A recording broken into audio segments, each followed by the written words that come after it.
Yo, what's up, man? It's your boy Cal coming in with a hot with another one, man. And this is my bunny support build right here that I'm gonna bring y'all so you can use in missions and so you can use while you're fighting the bosses. Basically, this build uses a transcendent that when you hit them with the skills, it's gonna decrease the enemy's damage. You know what I'm saying? Another thing I'm gonna tell y'all, in the description section, you could just go and look for the part of the video that you wanna look for, because this video is gonna be pretty long. It's gonna be a soloed version of the video build. There's gonna be a group version of the build, and then there's gonna be basically the build description or the build breakdown.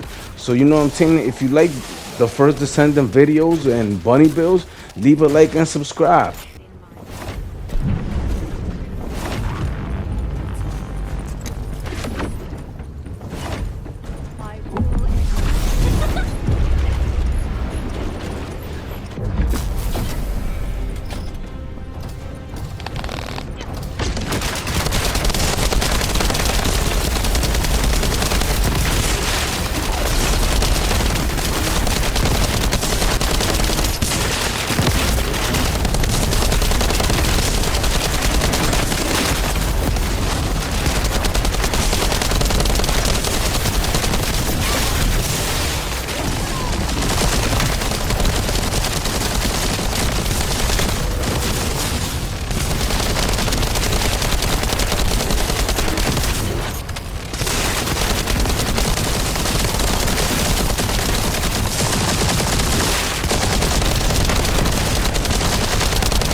So here's the breakdown of the bunny build. This is basically an end game bunny build to fight intercept hard bosses. I made it work because I have one analyzer on her and I have 6 catalysts on her. The weapon you mainly saw in the footage was the Eternal Willpower. It's an assault rifle with pierce damage because pierce damage is important for pierce type enemies. I have firearm attack, critical firearm hit rate, rounds per magazine, and firearm critical hit damage for crit damage builds. Always keep an unleveled up elemental enhancement mod, so when you fight the bosses you can have that on bosses weaknesses. This will help you out when you fight the intercept bosses, and also do this with your component resistance. Keep a rounds per magazine module. This one's called weapon tuning. Rounds per magazine 30%. Firearm attack 1%. I always go for firearm attack. Firearm attack equals more damage. This module will help you not run out of ammo. It's called Expand General Magazine. Max general rounds 50% more. So instead of having 400, you'll have 600. You will run out if you don't look for them real quick. So keep that in mind. Focus on firearm attack. It will give you more damage. This one's called Antimatter Round. Firearm attack 26%. Firearm critical hit damage 6.5% because you have a crit build. Even more firearm damage with this module. Rifle reinforcement, firearm attack 32%. This is going to help you with the damage again. The faster you deliver the damage, the better. So you're going to have bullet rain, fire rate 20%, and firearm attack 1%. It's only 1%, but again, firearm attack equals damage. Also focus on crit damage since you're running the module Fatal Finish. This module is called Better Concentration. Firearm critical hit damage is 74.8%, helping you hit them crits harder. 50% of your build is going to revolve around this module. Lethal Finish. When firing the firearm, ammo with an additional 60% critical hit rate is fired. Cooldown 15 seconds. When defeating an enemy with the enhanced bullets, module cooldown is 12.4 seconds. However, the firearm's base weak point damage is fixed at 100%. This is going to help you with your crits. I'm not even joking. Here's another module that's going to help you with your critical hit damage. It's called Fatal Critical. Firearm critical hit damage 34%. Firearm critical hit rate is 1%. This is really helpful with crit builds. Here's an overview of how I got the module set up. I know I'm running it real fast, but some people don't like these long videos, you know what I'm saying? So if you want, you can pause it right here so you can see which ones I leveled up. You know, the ones in greens are the ones I leveled up. So yeah, pause it right here and check out the part that you need. Here's an overview of my defensive stat. I got 5k HP. As everybody knows, Bunny is pretty hard to get the HP updated. That's why everybody goes straight for the ultimate one. I will work on the ultimate Bunny. I also have 1k max shields. I personally gonna tell you, don't really work on that. Bunny's horrible with shields.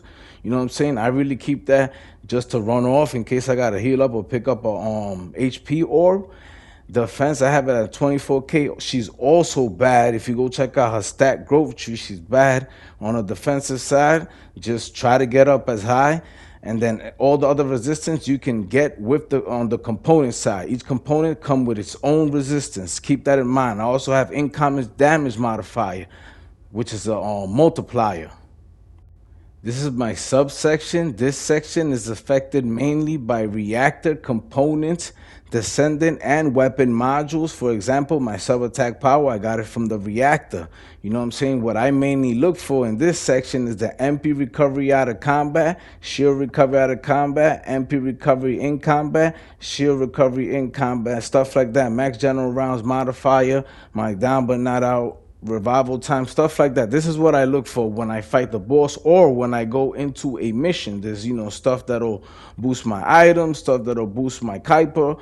But, you know, this is how that's affected by your reactors, components, descendant, and weapon modules. This is my skills section in my stat menu, which tells you, you know, what's your max MP, what's the max electricity that she outputs, So what I basically focused on was my skill effect range. I almost got it at 1 times the original. You know what I'm saying? I would suggest not going into skill critical hit rate, because she comes in with 10%, which building off that ain't really good.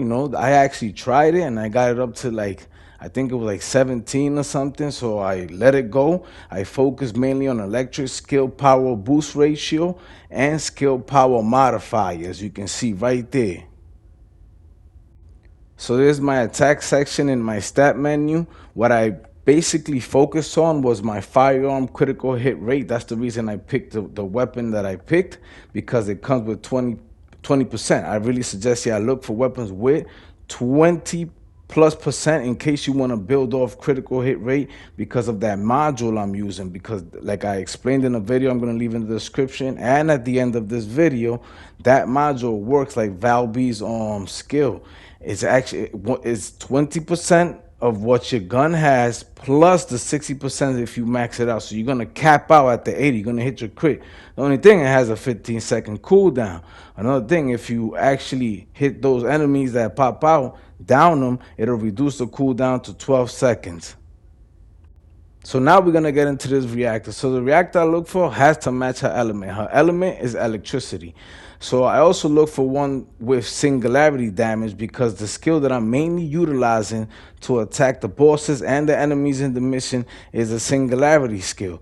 So as you can see, and pardon the fact that I don't got a submachine gun, because sometimes I do use submachine gun when it's burst type enemies. As this wasn't a burst type enemy, I was using an assault rifle. So basically, I focus on singularity and electric skill power, so I can boost my skill power damage when I'm attacking the enemy. I also, for attributes, I got skill cooldown and singular skill power boost ratio, which will help my damage again for my singular attack. For components, I'm using the supernova sets. Basically, what this does is an electrical skill attack upon an enemy inflicted with electrocution, which is something you're going to be proccing the whole match, activates Executioner's Thunderbolt at the target's location, dealing additional electric damage equivalent to 100% of skill power modifier. The cooldown is 2 seconds at a 50% chance. Boom. This is my auxiliary one. For the auxiliary set, I went with max HP. I got the Kuiper shard drop, because I used it as a farm, but I would suggest DNBO, which is basically down but not. Oh, yeah, I said it wrong. It's DBNO, down but not out, because this will bunnies go down a lot. I went down, as you saw in the video, and this will help when you get picked up. By the way, the Supernova set comes with set base attributes, 2 shield and 2 defense. For my sensor, I have shield recovery out of combat and MP recovery out of combat. Both of these will help me when I run around and stay out of damage. You will see my shield will combat insanely fast. For my memory, I have electric resistance and defense. In case you're not fighting an electric type of enemy, you can get something like MP in cover or shield in cover. I have this electric resistance because I'm still farming the piece. Now for my last one, which is the processor, I have toxin resistance, because as you saw in the match, it was a toxin type of enemy I was fighting. I also have max shield because of the set. As I said before, it has a fixed attribute of 2 shields and 2 defense. Now for the Descendant module socket types, you're going to have a Transcendent equipped.